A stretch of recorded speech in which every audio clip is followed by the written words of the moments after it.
চাচা, ফিলিস্তিনের যা অবস্থা এইসব সংবাদ দেখলি বুঝাও মাথায় কাজ করতে না গোলা আমার সবুজ যদি পানি খাই মন চলতে খালি। চাচা চাচা চাচা চাচা ঘটনা তো একটা ঘটে গেছ তো।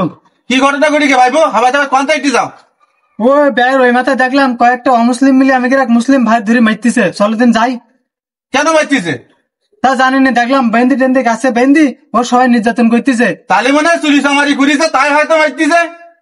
ওরে তা সেটা তো আমাকে দেখতে পেতো নাকি, চলো যাই দেখি গে। কি করা কত যাবা নাই? কিরাম দেখবে ওর মারতে হয় চুরি চামারি করি যেতে ধরি বেঁধি মারতে যেতে ও আর কি দেখতে গেলে হয় গেলে তোমার মানটা না থাকবে ও। কিন্তু তা মনে হয় আমাদের যাওয়াই উচিত। তা আমরা এখানে চুপচাপ সবাই না বুঝি জুলবিকা চলো আমরা যাই দিন দেখি।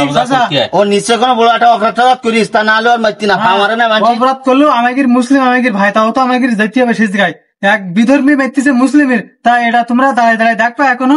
ও নিশ্চয় কোনো অপরাধ করিস, তা না হলে মারতি না ও। আমি যাবো না, তোমরা যাও। চাচা এইভাবে বলে কারোর বসে থাকা ঠিক আসছে না চাচা, আমাদের যাওয়া উচিত।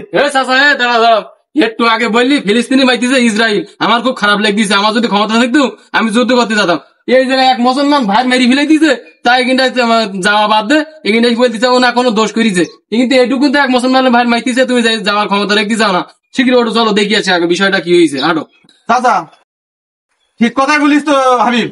এক ইহুদি ধরি এক আমার মুসলমান ভাইদের ধরি মারতিছে, আমরা ন্যায় আর নাই সেটা না জানি শুনি আমরা এখানে বসে থাকা আমাদের উচিত না। আজকে যদি আমরা এইভাবে বসে থাকি তো যেরকম ইসরায়েল ফিলিস্তিনির পরে আক্রমণ করতেছে কোনো মুসলমান প্রতিবাদ জানাই না, কালকে তো আমাদেরও ধরি এইভাবে ধরি মারবে, কেউ যদি প্রতিবাদ করবে না। তো আমি কি এইভাবে বসে থাকলে চলবে না? চলো আমরা দেখি কোন কারণে সেখানে